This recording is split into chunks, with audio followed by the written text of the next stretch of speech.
everyone, welcome back to my channel. So I just did my makeup and talked about Belle Delphine, and I wanted to crimp my hair and it takes so long, and I feel like I've been watching so many videos and just watching too much telly. I thought I'd just talk to myself for 2 hours instead. The video won't be 2 hours, so don't worry, it won't be here that long with me. So today I'm going to be talking about Jaclyn Hill. I think I always wanted to do a video on her. I've always wanted to do like a deep dive and look into everything she's done, because I always feel like she always gets so much like shit for everything she does, that no matter what she says or what she does, someone's going to say something about it. And I know I'm not really going to talk about anything she's done kind of in the last like maybe 2 years, because I feel like she's almost like a different person now than she was when all this kind of drama and stuff happened. But I figure maybe there's someone else out there that wants to know what happened, where she went wrong, why she pisses everyone off, because I think she does. She's one of them people, no matter what she says or does, it just offends someone. She says something to someone and just upsets them. And I don't even think it's what she says, I think it's what she's done that annoys people more than anything. So yeah, let's get into it. The 20th of July 1990, which makes her 31. Honestly, I thought she was older, not because she looks older or anything, but I always kind of forget how young YouTube is, and that the first round of people that were on YouTube, that they weren't really around that much longer before YouTube became such as it is now. So when she was 8 years old, her and her family moved to Tampa, Florida, which she actually still lives in today. She was homeschooled when she moved there. I'm not really sure why, and I didn't really look into it because I thought it was slightly irrelevant for my whole topic of this story. And she went to college to do photography, and then dropped out in freshman year to do makeup, which she did both freelance and worked in MAC Cosmetics. I think she did still work in MAC when she first started YouTube, because it wasn't a thing where it would be a thing now that if you work for like MAC or something, they'd probably say you can't promote other brands. And I know there's another girl, Twee, on Instagram, she does YouTube as well, and I know that's why she left MAC, because she wanted to pursue a life doing YouTube videos and stuff. So that's all I really looked up about like her life before YouTube. She got married in 2008 or 2009. She got married to a drummer, John Hill, where she was Jaclyn Hill, and they got divorced or separated, parted their ways 9 years later. And she said in an interview in like an article in 2018 that they were just better off being friends rather than being married. I know there was a bit of drama around their marriage. Not going to talk about either, because it's just really like the makeup drama things, and where I think she really went wrong and things I'm going to talk about. And I also didn't even realize she had got engaged. I found that out through researching as well, because I don't really keep up to date with Jaclyn. I never really did. There was always something that was a little bit too flamboyant and too pow about everything she said, a little too dramatic for me. And yeah, I was never like the biggest fan of her, and I think by the time I found her, oh, she's great, and then all these other things were happening around her that kind of turned me off her, thinking, oh, she's just associated with Morphe, that's all she talks about. But they got engaged in 2021 in December, which is really nice. I'm happy she started her YouTube journey in 2011 with doing makeup inspired looks, and I believe her first video was a Kim Kardashian celebrity inspired makeup video. And if you remember anything from if you remember anything from the early days of YouTube, that's kind of what they were all about. All the videos were just kind of talking about celebrity inspired hair, celebrity inspired makeup, and she just did a step-by-step video on a makeup look on Kim Kardashian. She said she did it because she was working in MAC, and people would always come in and say, I want my makeup done like this, so she thought about doing a makeup look on YouTube for it. So she said people come into MAC and they'd always be asking for it. And I think at the start of YouTube, when people had a niche of doing things, that's all they stuck to, was just doing hair, just doing makeup. People didn't talk about them as a person. So I think when Jaclyn came along and she started doing like what's in my bag, Target makeup haul, people were like really got to know her. I can understand why people did fall in love with her and her diehard fans, because she was so bubbly, she was so nice, she was so excited, and she's like, look at this, look at this, look at this, and she was just really bubbly and really nice. So I get why people liked her. It's one of the reasons why people didn't like her as well. And really understand how she shot to fame kind of as quick as she did, because she let people into her life. You know, she let people know, I'm married, I have a husband, this is where I live, this is my life, this is what I do. It was only in later times, like lately, she's been doing like a weight loss journey and talking about different things where she does like a bit more blogging and things. But I think at the beginning, that was the thing that really set her apart, and people got to fall in love with her as a person and not just the fact that she could do makeup. So 2013, just looking back through her videos, seemed to be when she started to post a little bit more regular, and her video quality looked a lot better, because again, before YouTube was as now, where people do it with the intention to make it a career. At the beginning it wasn't. And I guess there was a certain point when she realised she could start making money. And I know there was a certain time when Google bought YouTube and then the ad revenue came in. I can't remember the exact date, but it was around this time. So I guess she realised she could actually make money off it if she was getting views. And if you haven't made money from something and you get a couple of thousand views and you're getting like $2, you're like, wow, I got $2 for doing nothing, just having a bit of fun. So I think that probably encouraged her. But I think she was one of them kind of people that realized straight away that she could make money from it and could do well from YouTube. So I think that kind of set her apart as well in like the business side of things. She knew exactly what to do and how to make money. And broke into that as soon as she could. She did really well from that, obviously. So 2013, she did her first collaboration with someone else, like in their video, or she was in their video. Nicole, I can't pronounce her surname. And this was also the year she started working with Sigma Beauty and did the first meet and greet. Now, I don't know if she was like the very first ever YouTuber to do a meet and greet, but again, these things were so new and so exciting, and you only really went if you were a die-hard fan, because no one else really cared about meeting you. Someone might have seen your video, like your video might have got millions of views, or like thousands back then, but no one really wanted to meet you because no one really cared about you until later on, when meet and greets were like a bigger thing. So she just did it in like a little store, and this was around the time as well she kind of became the affiliate queen, you know, where she'd be like, just use my code JACTAC. The amount of times I've heard the code JACTAC and seen the word just from her being in other videos, her own videos, from her YouTube, her Instagram. I remember just JACTAC was everywhere. You couldn't get away from it, no matter if you even tried. You couldn't get away from the code JACTAC. I mean this next sentence in the nicest way possible, but Jaclyn Hill is an amazing saleswoman. The majority of people, she can just sell anything. She should have gone to Avon or something like that, but she's just an amazing saleswoman, and people really loved and valued her opinion when she first came onto the scene. I think that's why she sold out and everything else she managed to do. I don't know if the crimping's really working. But at the time, like 2011 to maybe like 2015, 16, the beauty community on YouTube was so small. There was like, people weren't really doing it. It wasn't really a thing. It was almost like, why are you doing that unless you became big? It was a kind of a strange thing to do. Because I remember at the time I wanted to do it, but I was so scared to do it because it was such a new thing, and it just seemed like so out of everyone's comfort zone. It just seemed like a weird thing to do. I think she really thought outside the box and realised early on that she could make this a full-time job and make a killing from it, which she did. And in June 2015, she did a collaboration with Gerard Cosmetics, selling collaboration on some lipsticks. I got to concentrate so hard on my hair. She had so many codes in her description box. I remember like watching some of her videos years ago, and there was just so many codes. Everything she used, every brush, every sponge, every like pot she'd hold them in, everything had a code for it. And it was just, it almost seemed like it didn't really seem like such a big deal until later on when people found out exactly what the codes were. But thinking back, there was just so many codes, and she was just selling everything. It was almost too much, but she was on her hustle, on her grind. So in 2015, she was probably one of the biggest beauty kind of people on YouTube. And at this time was when other people were collaborating, like Laurie Lee and Manny NUA and Jeffree Star.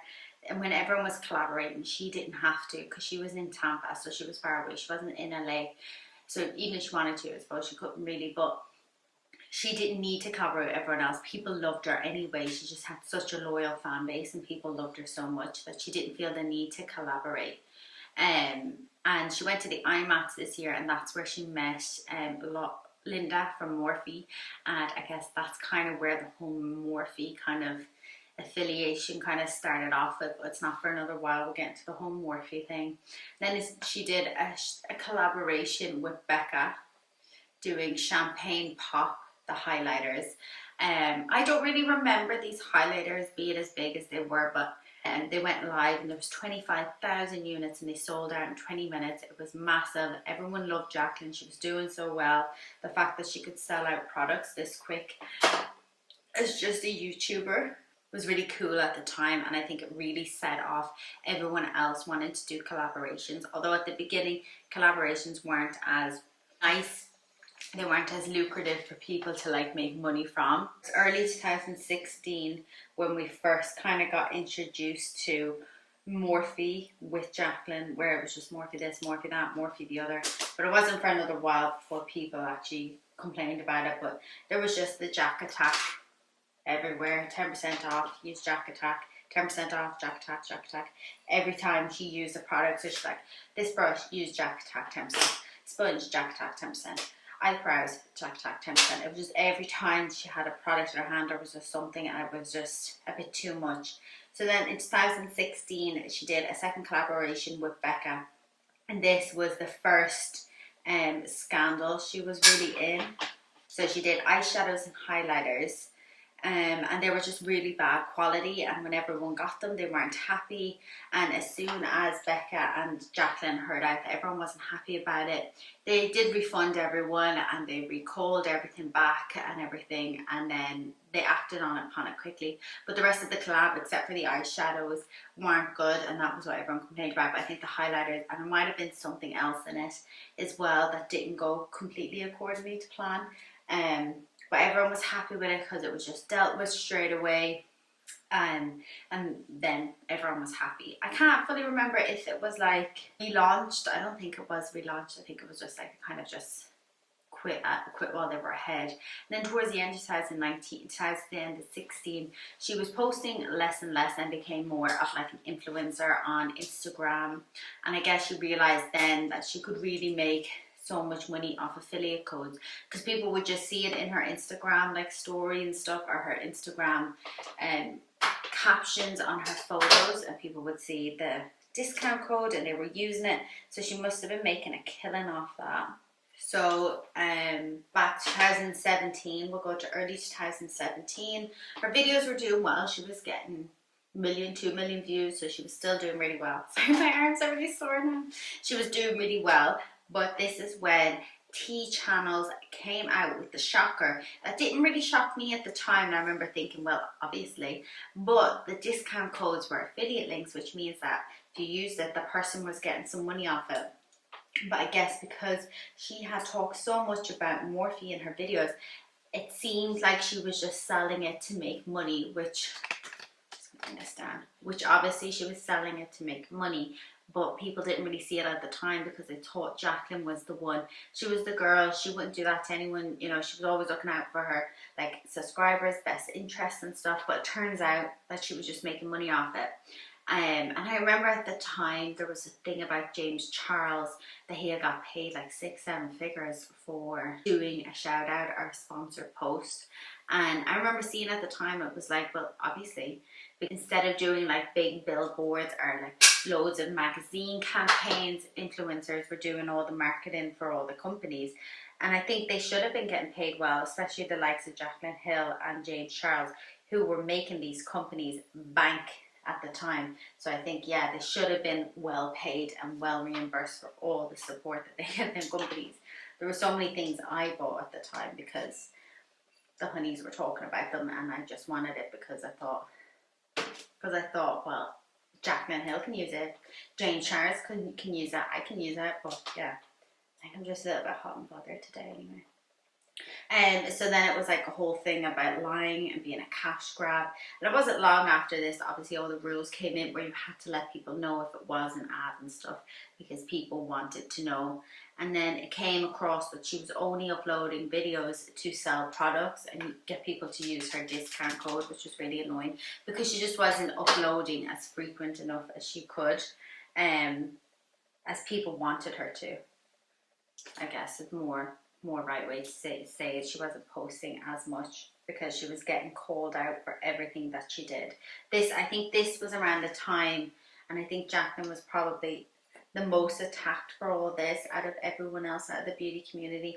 I think Jaclyn got the blunt of it. I know James Charles got a lot as well, and Jeffree kind of came out being like, well, obviously guys, even though he was doing it as well, and I don't think he made it as obvious, but I think because he had Jeffree Star's Cosmetics, he didn't have to do as many sponsorships, and this was the height of him as well. And then of course it was like Laura Lee and Manny MUA, but because Jaclyn Hill was the biggest one out of them all, she got the blunt of everything, which is like kind of sad because everyone should have got it. So then June 2017, the first Morphe and Jaclyn Hill palette came out, and honestly I think this might have been around the time where I really followed her and liked her at the beginning, because I was like, oh my god, the colors, blah blah blah, it's so amazing.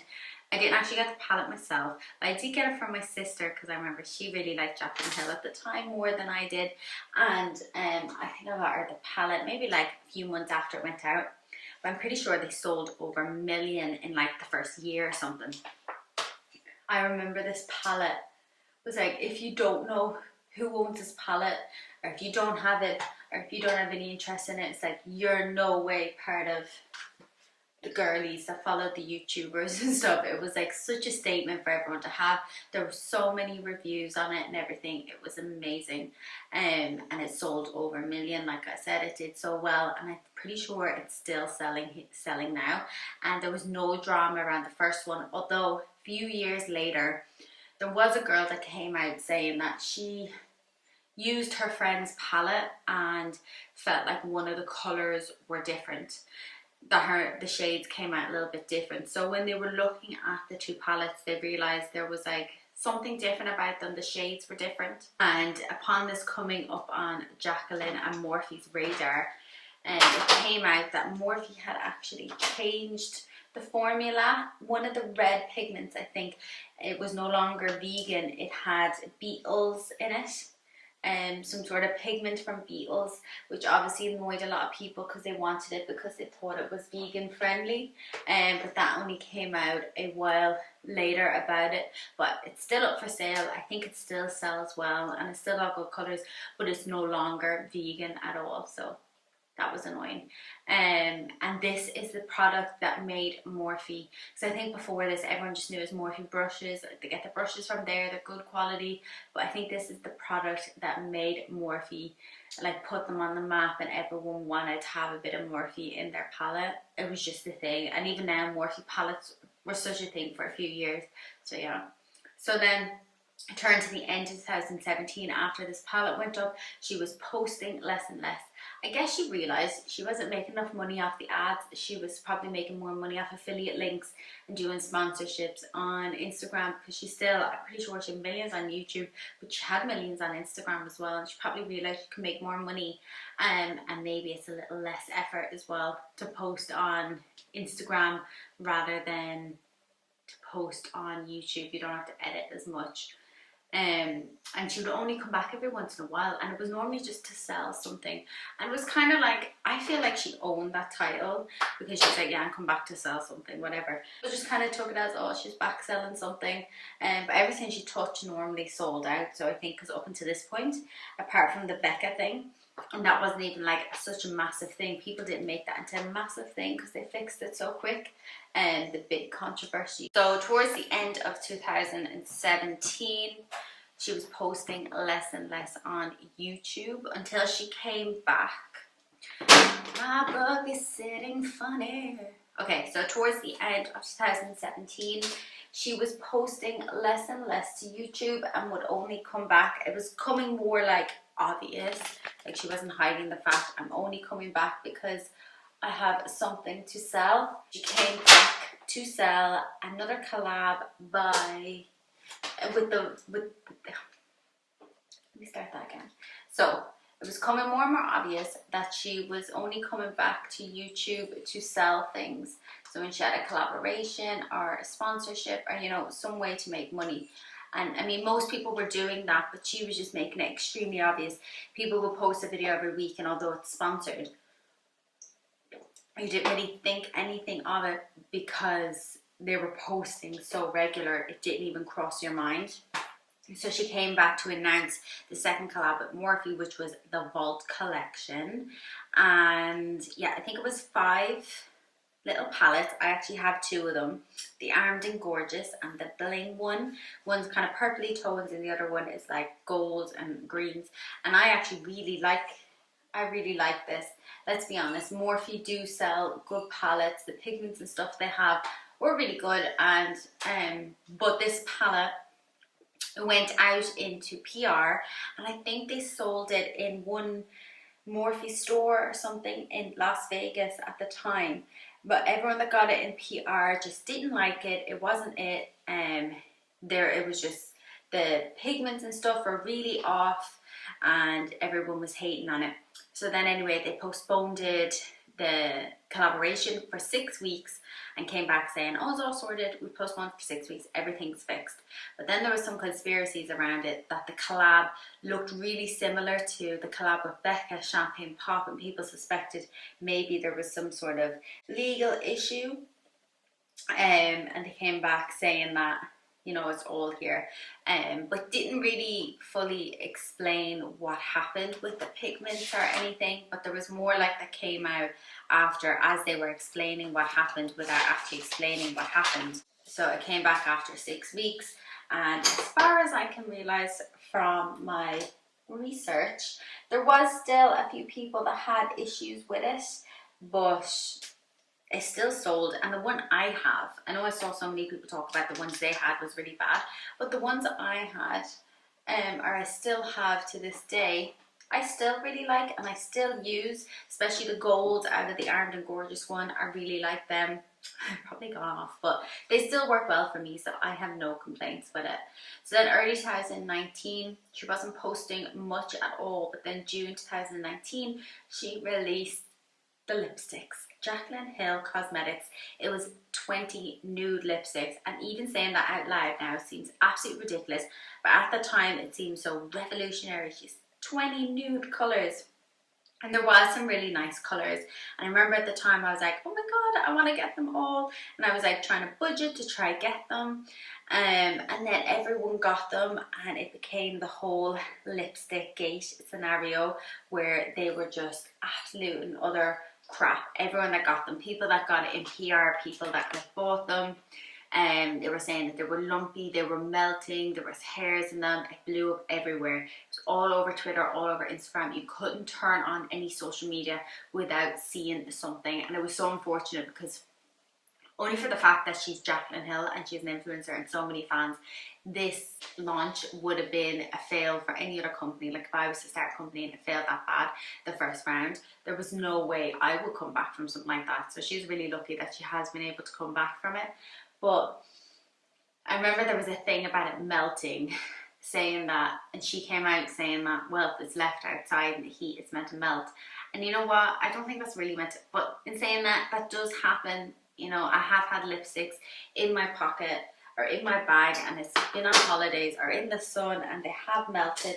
So I can kind of agree with her on that one, because it has happened to me. But when it first came out, Jaclyn was so rude to people. Like, oh my god. And it was like pretty expensive, the lipsticks, because I remember, like, I don't know why makeup all of a sudden became so expensive. But she came out and people like responding, like basically telling people shut up. You know what I mean? She had no sympathy for anyone, and there was like no quality control. They were just all over the place. And there was rumors that maybe these were just gone off lipsticks that she wanted to release sooner, because it felt like she should have released her own brand. You know, like James Charles, like why didn't he release a makeup brand when he was at the height of it? And so it seemed that maybe there was like other things that was always in the way why she couldn't release her own makeup brand. There was always like a bit of conspiracy around that. But then June 12th, she came out and made a video explaining what happened. And one of the main things was that there was no batch codes on them, so you couldn't recall any of it. And people really wanted her to come out and be like, look, it's my whole fault, because any other controversy that she's been in or any other product launch that failed, she could blame the company that she was collabing with, because she didn't know the ins and outs. You know, she could pick the formula to be smoother, she could pick the pigments, if she wanted to be sparkly, if she wanted to be matte, if she wanted to be sheer. She had all the control in that, but when it came to the actual product, it was kind of down to the brand. So when it came to her having her own company, people were really expecting her to come out and be like, completely my fault. But she didn't. She came out just saying, well, there was no proper quality control, it was a little rushed, it's all down to the labs, they were using cotton gloves. Like, she just put the blame on everyone else. And I mean, I can agree as well, but I think it was still down to her because she owned the company. And if she was using manufacturers that weren't really using the right PPE, whose fault is it really? It's not really theirs, Jaclyn. It was yours. So I think there was a bit of that as well in it. Everyone did get a refund. It did take a while. But I remember at the time, it was so big. But we also have to remember, it wasn't long before this she had separated from her husband. So I think she must have been going through a lot. Separated from her husband. Because I think it was...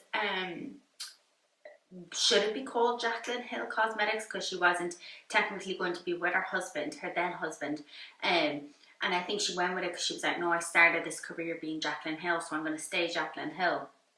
And I think now her cosmetics brand is Jaclyn Cosmetics, I think. But yeah, it was just so unfortunate. Everyone did get their things back. But July, she deleted all her social medias for like a month, completely went off the grid, and she came back in July and just basically came back to blame the manufacturers. There was no blame put on her. And I mean, you can agree and disagree with her because, you know, but there was still no blame put on her at all. She couldn't take any blame for anything. It had to be all down to the manufacturers. Then November 2019, the 2nd of November, I think, she came out with the highlighters and a few other products. And I don't think there was any hiccups with these products. I think these products all went on fine. There was no issues. There was just something about her company was owned under the same umbrella as Morphe. So then there was a whole thing about maybe she does own part of Morphe and Morphe owns her. So there was a whole thing about that, but nothing too major about it. I don't think it was kind of just said and then it. And I don't think the highlighters either, they didn't sell out, but they sold really well. There was no like real numbers, because back then I remember if like influencer or beauty person had like a product, if it sold out, you heard about it. You know what I mean? Jeffree Stars was one of them people who was like raving and ranting about it. And then she took 2 months, 3 months off, didn't upload anything, and then she came back with 2 videos with an announcement. So people were like, oh, she's back to sell again, blah, blah, blah. And then she came back with the Sunset collaboration with Morphe. And I don't think there was anything wrong with the palette per se. I think people were just annoyed that she didn't post for so long. I think she came back with 2 like back-to-back videos, and then came out selling this palette with Morphe. And I think she must have had it like in a contract to do a second one, because it was similar to the first palette she did. You know, like the similar kind of look and layout, but there was no real need for it. But she did say she used this because they were the colours that she couldn't put in the first one. And she said that about the Vault as well. But yeah, so nothing really happened with that. And you know, since she's come out with some other products, I don't think there's really been much controversy about it. There's she's come out with jewellery, I think, as well. But like I said, I didn't even know she was engaged. I don't even think I follow her on Instagram anymore. She just kind of fizzled out of my life because I didn't really like her. But I understand why people do like her, because she does have that real appeal to her, you know, quite loud and chatty and bubbly and everything. So I understand why people would like her. But yeah, that kind of brings us to the end of the video. Right now, I think she's posting about her weight loss journey. She put on some weight. I think she had some sort of substance abuse going on, which, like, I can't blame her. The amount of abuse that she got, and I always say this about cancel culture, we can cancel someone without making their life complete misery. I mean, I know what she did was wrong, but she didn't kill someone. You know what I mean? And I remember just all the drama videos, and your drama videos can come out and say whatever they want, but when they come out and then people go and comment on that person's page and their channel and just makes their life misery, it throws me off completely. Actually, I just really don't like that side of drama channels. It's just too much for me. I'm not into it. I like a good bit of drama as much as the next person, but sometimes they go on for too long. So yeah, and of course she went through her separation. So right now she's posting a lot of things, like what she eats, how she's trying to lose her weight, how she's trying to get her life on track. She still does some makeup videos. She still comes up on like my homepage. Still comes up on like my homepage and sometimes on YouTube, but I haven't clicked into any of her videos. Her videos still, like I saw one the other day that had been posted within like, it was like maybe 3 or 4 days, 5 days maybe, and she'd still got like 250,000 views, nowhere near as much as she used to get, but she still gets good views and is doing well, so I think that's good. But yeah, I'm gonna leave the video at that for today. I hope that sorts out everything. My head hurts from the ring light. For some reason, I feel like I've been squinting throughout this whole video. It's really hurting my eyes, and yeah, I just feel a little bit funny today because I went to do a makeup look this morning with like some special effects and it didn't go well, and I got scar and wax everywhere, and I'm pretty sure I blocked the sink upstairs, so I'm waiting for my boyfriend to come home to tell him so he can try to fix it. And yes, I hope you've enjoyed this video. I did have more to say, but I'm just gonna kind of leave it there because I don't think any of her other things, she hasn't really done anything since Lipstick Gate, or maybe since like the Sunset color collab with Morphe. She hasn't really done anything that's pissed people off. The only thing she's done is changed her appearance and people have commented on it. And then because people have commented on it, she's trying to fix her appearance. And I think it's just really sad. But she does look happy, and her new boyfriend, from what I can tell, she seems really happy with him. And I think the last time I might have watched one of her videos was a Halloween party she did with her boyfriend Jordan, getting dressed up and doing that party. I think that was kind of when I like zoned out of her, so that's kind of why I remember everything so much more in detail beforehand. But yeah, I hope you enjoyed this video. Don't forget to like, comment and subscribe. Also, this curler I got off Amazon and I can't find the link because I was going to buy one for my sister. It was like £15, but I think it is a little bit dodgy if I'm honest. These are kind of filling up with water. I don't think that's safe, so yeah, I don't think it's the best, and the paint's kind of coming off in the inside. I don't know if you can see it, so I don't think that's the best. I wouldn't recommend it really. Yeah, thank you so much for watching. Don't forget to put on your sun cream and put on some heat protector before you use your hair, and I'll see you in my next video.